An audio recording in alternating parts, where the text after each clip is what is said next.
Alright, today in Illustrator we are going to learn how to trace some objects. Just take a look at the person next to you for me. We're going to take a look at how to trace some objects, and we're going to take a look at some color options you can use in Illustrator as well. And so what I've done is I've grabbed a picture of some South Park characters. This is going to be a little bit different than the one you guys are going to trace. But I started this morning, I started at 4 o'clock this morning, tracing this picture. What's this guy's name? Kyle. I started tracing him, but I noticed I was doing it wrong. What was I doing wrong when I traced this dude? I went around everything, the whole outline. Okay, and so if I were to go in and try to fill this in with the color, what's going to happen? It's going to look like that. Okay, what's the other thing that I did wrong? Anybody tell?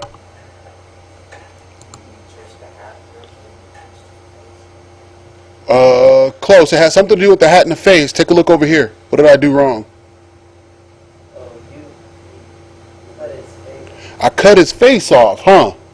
Okay, so that's one of the things that you're going to have to do today is you're going to have to look and see what objects do I want to trace, okay, and you're going to have to pretend that these objects don't overlap each other. All right, now it's cool here because that's not a lot. I can kind of guess what the side of his face looks like right there based on this side of his face, okay, but this, what's this guy's, this is Stan, no, that's Kenny. Unless I know what Kenny looks like over here, and I kind of can figure it out, but maybe his size and positioning is going to be a little off. Might not be able to get away with it over there. Okay. Now, once I realized I was doing it wrong, for Kyle, I started to trace Stan, and here's what I came up with. Okay. So if you take a closer look, and I'm going to ungroup this. There we go. If you take a closer look, the objects are overlapping each other. Can you see that? Now, because those objects are overlapping each other, I've made full shapes. Now all I have to do is go in and put in my color and then adjust my arrangements so that my objects overlap properly. But if you notice, for example, here's the head. I drew the whole head. Okay? The hat's on top. Here's the hat. I drew the whole hat, and the hat's going to be placed on top. The eyes, this part here, the hat covers up the top of the eyes. So I just need to put that on top. But take a look at his body. You see this, how it goes right underneath right there? Over on this side, did the same thing. Because his hands are just another shape that I'm going to place on top. Okay, so let's go ahead and color that in real quick. One of the things that you can use to get accurate colors in Illustrator is use the color picker. The eyedropper. I think in Photoshop it's called the color picker. In Illustrator it's called the eyedropper. The eyedropper will allow you to select a color from a picture or another object. So here's my original picture. Okay, so I just blinked that off and on so you can see that it's on this layer here called picture. And I've dimmed this picture to 50%.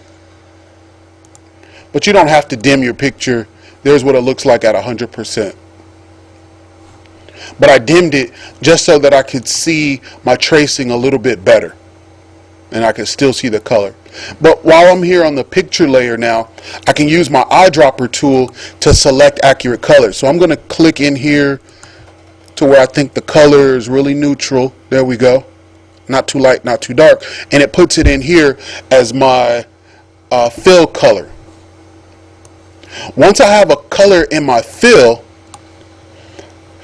I can drag and drop it to my swatches, and as we learned before, I can now name this color. I can double click on it,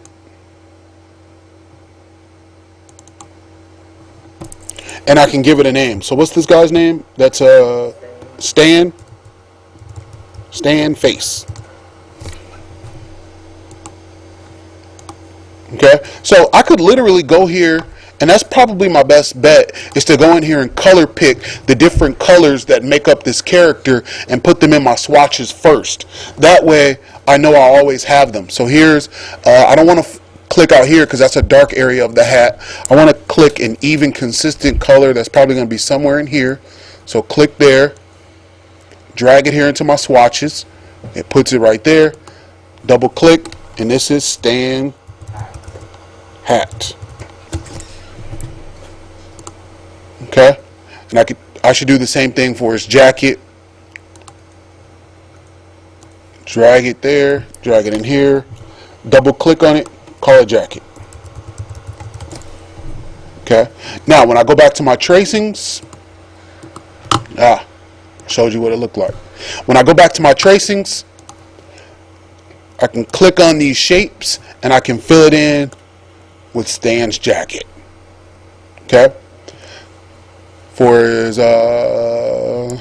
what color were the buttons? Oh, I put those buttons there.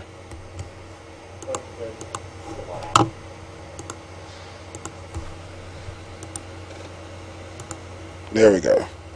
Here's his face. Stan's face. Blah. Okay. So once I put in all the colors, then here's what it looks like. Voila. Okay, and if I don't like these colors, I can go in here and I can adjust them. I can change anything that I want. See here? All I did was overlap shapes. Now, once I put in all my colors and I got everything the way I want it, what I did then is Control G to group it, and now I made a copy of that group and I just started making another little picture. So I made a picture of him dreaming about himself. I don't know why I did that, but you can do whatever you want to it after that. You can make it as large or as small as you want to. You can copy it, put it on a new document. Now I can put this on a t-shirt.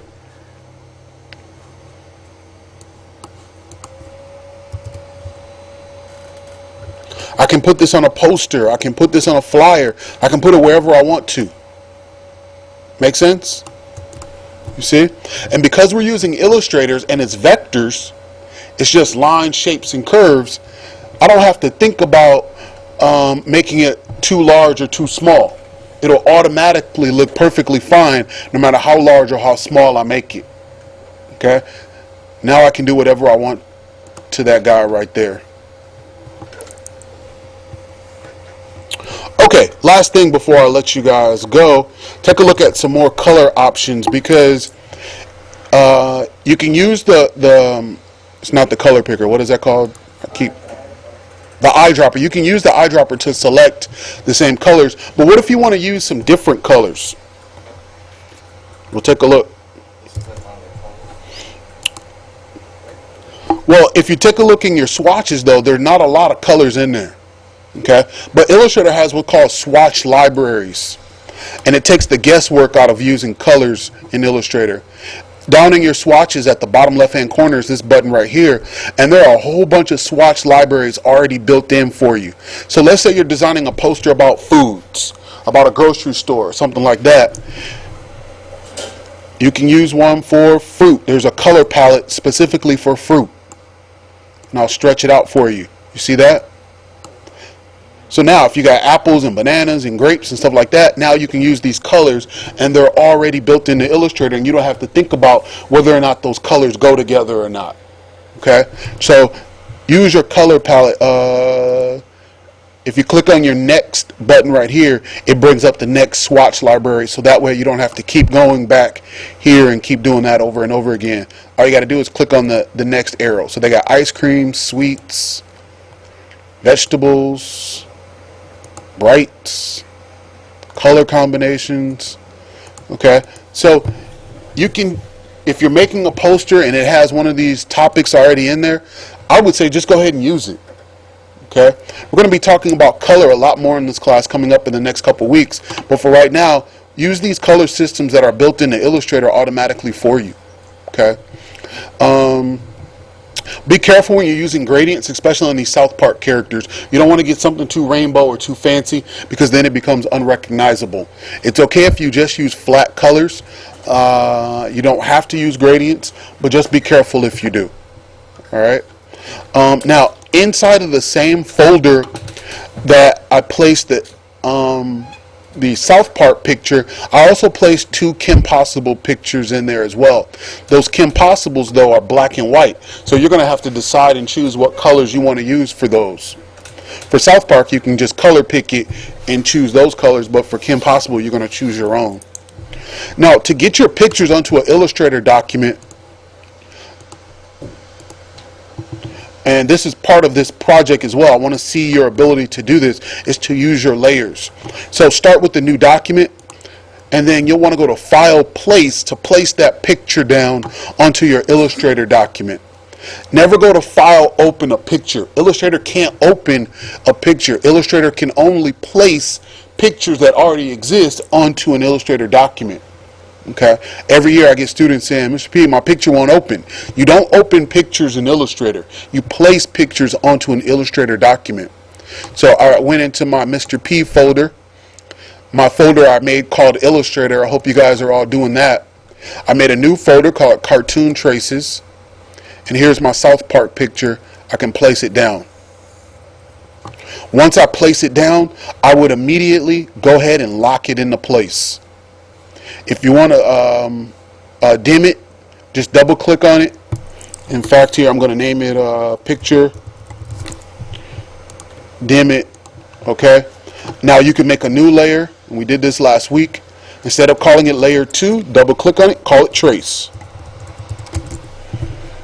All right. And I want you guys to trace the 2 bottom characters here. Okay. You don't have to worry about these guys because they're overlapped too much. Trace the 2 bottom characters. I want you to trace them on different layers as well.